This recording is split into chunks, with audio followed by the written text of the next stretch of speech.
Welcome to today's live session. I'm Rayleigh Pierce, your parent coach. And this week, a theme has popped up with my parent coaching clients. And I think many parents actually struggle with this. So I thought it would be a really great topic for us to look at and something very important that is probably affecting many of us as parents, even when we think we're doing well. And that's expectations and how they can lead to unhappiness for both parents and kids. So let's dive right in. As parents, we all have expectations, of course, for our kids.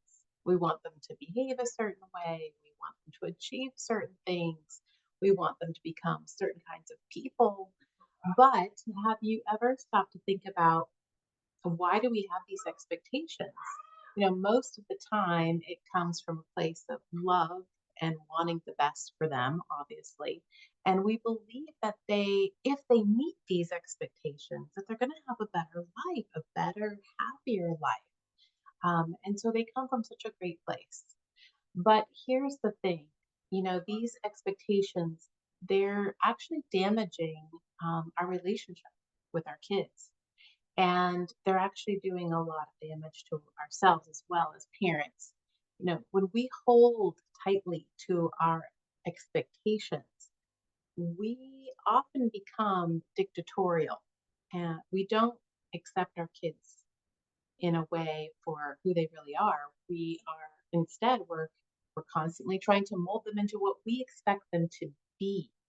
And this leads to anger, disappointment when they don't meet these expectations, and we ourselves start feeling like we're failing as parents, and our resentment starts to grow because we feel like I'm doing so much, I'm doing all of this to provide for them and to create these beautiful conditions for them, and they're not meeting my expectations. I want them to get these good grades so that they have a great future. I want them to therefore study and you know um, prioritize certain things, right? And I want them to be clean and tidy and organized. And I want them to take initiative, and I want them to, be bold and maybe try out for that team. Or I want them to navigate their spiritual life in a way that will nourish them. So depending on, there's so many expectations that we can have that we might not even realize that we have them. And that is really underneath a lot of our resentment, our anger, our disappointment, our feeling as a failure as a parent. So I feel like this is such a great conversation. I'm so glad that those of you who are my clients, thank you so much for bringing this to my attention. The more attached we are to our expectations, the more unhappy, we become, right? So we get sad because things aren't turning out the way we imagined. And our kids, they're suffering too. They feel disappointed. And uh, as a result, they can push further away from us. Um, they don't necessarily trust us, and they don't feel seen or heard or known for who they really are. They're trying to meet some arbitrary expectation that we have, and maybe they feel they can't meet that expectation. Maybe they're struggling academically and can never really feel like they're achieving the way that you expect them to, or perhaps they're not motivated, like they're losing some motivation, and your expectation is for them to be highly independent and more motivated, and maybe developmentally they're not there yet. And something that in another session that I want to talk about is, we don't teach a child to be mature or responsible. That's something that grows. And so sometimes our expectations are coming out of a value system of our current culture, which is kids should be independent and these are things that they should be able to do at these milestones. And if your kid isn't, then somehow something's wrong with them, or something's wrong with you for not being able to get them to do these things. But ultimately, what's happening is expectations are about conditional love. And we know that we're not here as parents in this particular parenting Facebook group. We're not here talking about conditional love for our kids. We believe in unconditional love. And we're striving to figure out what that means. But what's interesting about expectations, right? Remember, they're coming from this great place. We think that if you just would do this, you'll have this happy, beautiful life. But what we're really saying is, in a way, what it feels like for the child is that we'll love them more if we meet these standards. Otherwise, they're just a big disappointment to us. So obviously, our kids need unconditional. And I think there's this equation like, oh, unconditional love. That means that they can do whatever they want or they can get away with not doing these things. Like if I let go of my expectations, nothing will get done. They won't do the things that I want them to do. But this is where I love coaching for the purpose is that we can really start to explore that belief.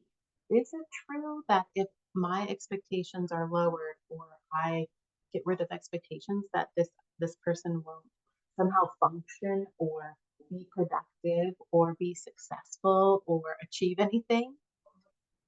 Let's ponder that. Um, they need to know that they're loved for who they are and not for what they do or what they achieve. We love our children because they're our children, not because of what they do or what they are accomplishing. But in our culture, we're living in a culture of contest and there's so much competition and we're constantly feeling like we have to, really be I guess, the fuel to the growing the motivation fire for our children.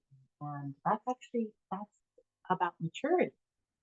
That drive and that emerging energy and the desire to take initiative, those are all qualities of a child who is maturing.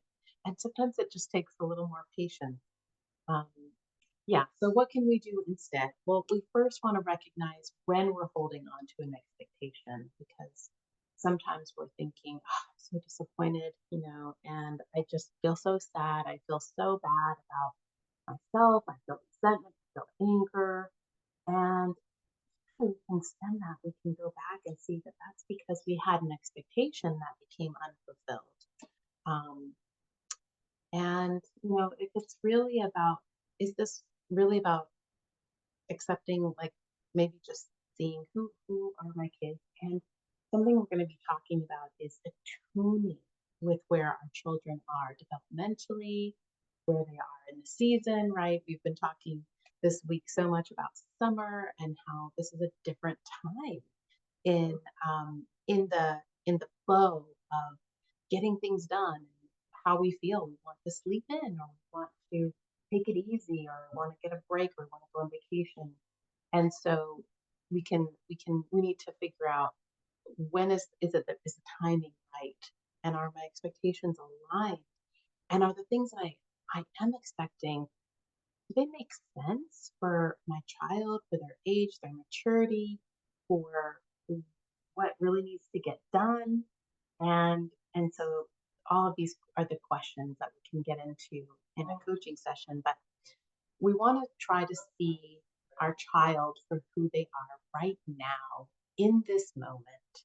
What can you appreciate about their unique qualities and their strengths? What are you seeing is growing, right? There are things that are improving and growing. And obviously it's not easy, shifting away from expectations and towards acceptance. But this shift is really what can transform your relationship with your child because they'll feel more seen, more loved, more secure. You'll find more joy. I know that you fear that you'll just have more on your plate, but I really hope that you'll start to reflect on this idea of how your expectations are actually underlying.